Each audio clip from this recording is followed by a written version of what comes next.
Hi guys, and welcome to today's video. I thought it'd be interesting to do a little bit of a summer clear out, a little bit of an unhaul. These are rare videos that I do, few and far between, that's for sure. I think I can count on one hand how many times I've actually got rid of books, but I'm trying to part with things that do not serve me purpose anymore. And some of these books are, I guess, they're in this category. So I'm going to start with the most recent one. This was a DNF. I didn't actually read this copy, so it's still pretty much brand spanking new, sticker on it and everything. I remember the day I bought this actually, but yeah, this is The Cleanup by Elizabeth Herman. And you probably heard me talk a little bit about it in last month's wrap up and potentially in my mid-year freak out as well, but I got about 20% into this one and then chose not to finish it and just marked that off as one that I'd probably get rid of. It sounded really interesting at the back, and I think maybe at the time, had I picked it up around that time, because I think I was just getting into like thrillers and trying out that, I might have stuck with it. And at that time as well, I hadn't really DNF'd any books like purposely, so I might have just stuck with it and who knows, maybe enjoyed it. But as it is now, it just wasn't appealing to me and I didn't really care for the story. It says here, pools of blood, scenes of carnage, signs of agonising death. Who deals with the aftermath of violence once the bodies have been taken away? Judith Kepler has seen it all. She's a crime scene specialist. She turns crime scenes back into habitable spaces. She is a cleaner. But when she is called to the home of a woman who has been brutally murdered, she is suddenly confronted with her own past. As Judith begins to ask questions, she comes to the attention of former members of the Stasi and becomes the target of some powerful enemies. Be able to get the truth whilst keeping the secret she's held all these years. Yeah, it didn't captivate me, unfortunately. It may captivate some of you. If you want to know, I will be putting these up on my Vinted page, which is linked in the description. I recently updated my like little automatic description thing, and also on the screen where there is magic, that is where you can find me on Vinted. Next book is a trilogy. I'm kind of sad to part with these ones, only because the previous trilogy by this author I absolutely adored and I kind of wanted to get everything by her. I think one of these literally is unread as well because it didn't come in time, and I think I might have listened to it somewhere. I really can't remember, or I might have just wanted it for a complete collection. It's the Smoke Thieves trilogy, and it follows, I think I've just thrown them out of order, sorry. It follows the Smoke Thieves, the Demon World and the Burning Kingdom. Yeah, I think that's the right order. And even now, most of the information is gone completely out of my mind. I can't really remember much about it. It was fun whilst I was in there, and it definitely got like a little bit better as the trilogy went on, but it's just not as memorable. The other series that I really loved by this author is the Half Bad trilogy. Adored that, read that years and years and years ago. I think I did a review of all three books a good few years ago if you're interested in that, but I absolutely adored that series. And even now the details have gone, but I know, like, I hold it in my heart. And I actually recently found out by Katie Ellen's Bookish Adventure that there's a TV show on Netflix, but it's under a different name, a name that makes sense for the books, but I can't remember that detail enough to get where it's coming from. It's like The Bastard and His Master or something, or The Devil and His Bastard or something like that, and that is Half Bad, and I keep meaning to check that out on Netflix, so I've just reminded myself. Anyway, this series is a complete different vibe. It's still fantasy, but it's more like your when you think of fantasy, it's that kind of vibe. It's like that unassuming medieval kind of age. It could be any age during that time, do you know what I mean? So the first book, I can read you the synopsis. The covers are so beautiful as well. So this is the Smoke Thieves, this is Demon World, Burning Kingdoms, and yeah, they're just so stunning, but they don't serve me any purpose anymore, sadly. So, in Bragant, Princess Catherine prepares to marry a man she's never met, while her true love, Ambrose, faces the executioner's block. In Calidor, downtrodden servant March seeks revenge on the prince who betrayed his people. In Pretoria, Edion stands at a crossroads. Family and fortune one way, destruction the other. And in the barren northern territories, Tash is facing her demons, literally. As the kingdom's alliances shift and shatter, these 5 young people find their futures inextricably linked by a mysterious bottle of demon smoke and by the unpredictable tides of war. Who will rise, who will fall, and who will unlock the secrets of the smoke? So again, might be something someone else can find some love for. Another book that was a buddy read, that was satisfying, earlier on in the year is Law by Alexandra Bracken. This is one I'd actually wanted to get to for ages, but unfortunately I didn't love it. And again, it's another letdown because I loved the what's the book? The Dreadful Tale of Prosper Redding. Adored that book, absolutely adored that book, and this one it wasn't for me.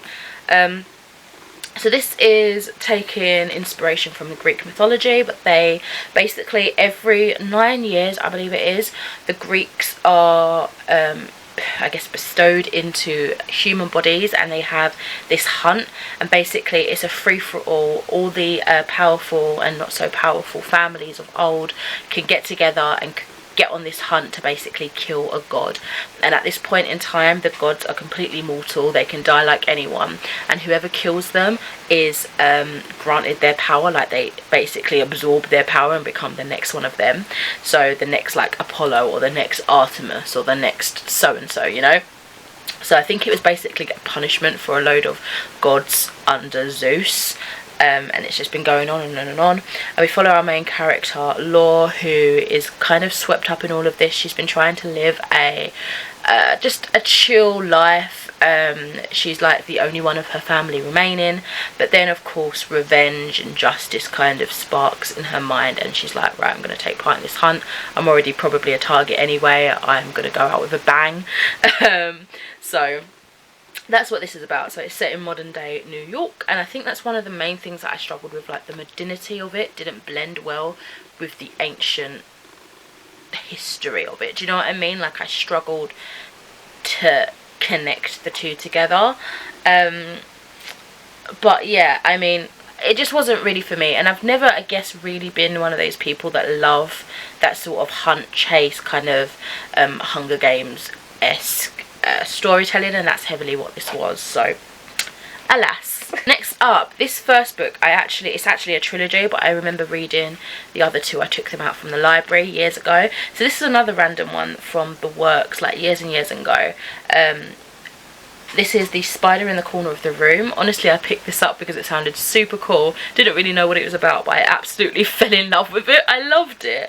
So this is actually a happy read, but it's just sitting there. It doesn't have its buddies with it. I'm never going to reread it. I rarely reread anyway. It's in my mind. I'm happy that it's there, but I don't need it on my shelves, you know. So this one says, what to believe, who to betray, and when to run. Plastic surgeon Dr. Maria Martinez has Asperger's. Convicted of killing a Catholic priest, she is alone in prison and has no memory of the murder. DNA evidence places Maria at the scene of the crime, yet she claims she's innocent. Then she starts to remember. A strange room, strange people, being watched. As Maria gets closer to the truth, she is drawn into a web of international intrigue and must fight not only to clear her name, but also to remain alive. Oh, it was so good. It's part one of the Project trilogy. The other books really enjoyed as well.